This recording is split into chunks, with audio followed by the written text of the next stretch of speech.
It was our last night in Phuket, so we did everything we thought we couldn't do later.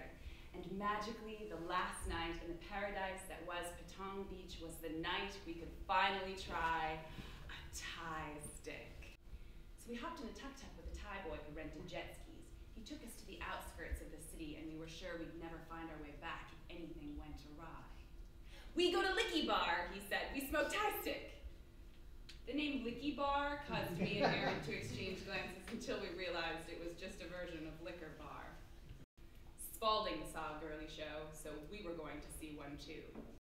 Then it was time for the show, and it was just like Spalding said. The bananas, the ping pong balls, soda bottle refilling. Then came the part of the show Spalding hadn't prepared us for, the sharp metal objects.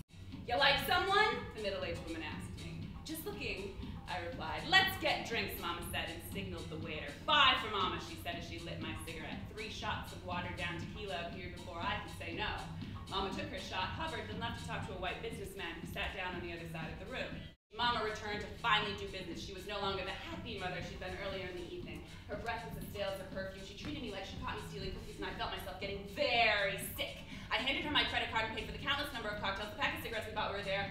I'm going to Nan the whole night. Nan left the stage and went through a set of double doors, and when she came back out, she looked just like us. Jeans and a little tank top. I stopped at an ATM and pulled out 2,000 baht, about $75. I handed it to Nan.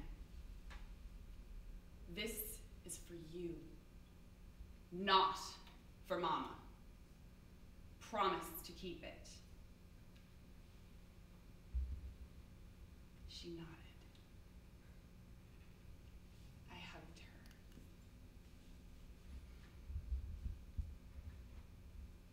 She smells like jasmine.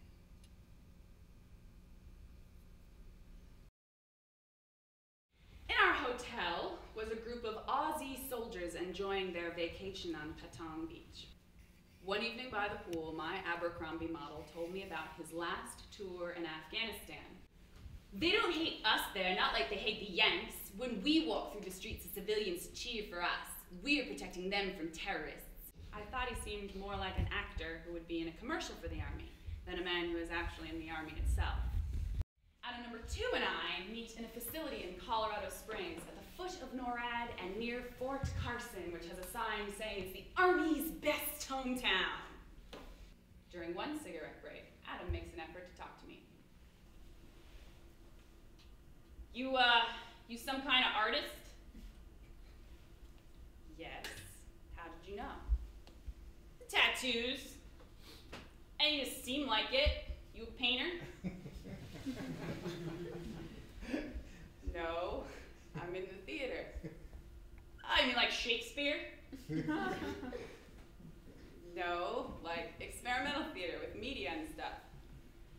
Oh, you mean like lasers? He fucking nailed it! A soldier who doesn't know jack about the theater.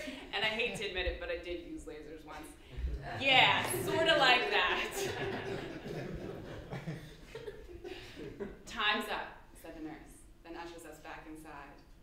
But even with those interruptions, little tendrils of our empathy are working their way towards one another. Adam is honest about why he's here. He has post-traumatic stress disorder and traumatic brain injury from being blown up so many times. 9 times, in fact. He can't sleep through the night, has no short-term memory, and sometimes writes letters backwards. He can't do simple math anymore, and he can't be in public without panicking. I can tell there's more.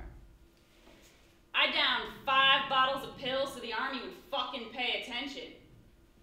Yeah, well, the army paid him attention all right and threw him in the crazy house for 3 weeks. I meet him around week 2. I always felt safe with him because I knew he could kill a man with his bare hands. But I also knew he was a little nuts. I mean, we did after all meet in the nut house.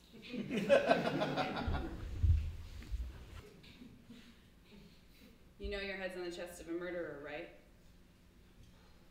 I mean, it wasn't anything that hadn't already occurred to me. Adam didn't talk much about his year tour in Iraq, Baghdad mostly, but he spoke often of things he was most proud, like his medals for sharpshooting and his stars for bravery. Now I know that I'm a walking confessional. I I don't know what it is about me, but people really like to tell me their stories, especially the bad things. Their infidelities, their weaknesses, their lies, very complicated ways they've hurt the people they loved the most. And here I was, with a self-proclaimed murderer who wanted to give me his confession.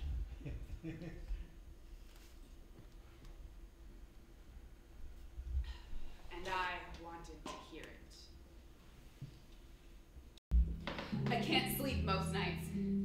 I used to have to take fistfuls of pills to sleep, and if I dream, I have terrible nightmares. I don't want to tell you the things I've done, because if I do, you'll hate me, and you won't look at me the same way. But I have to tell you so that you know what kind of man I really am. I want to be a hero. They told me I was a hero. But I'm a murderer.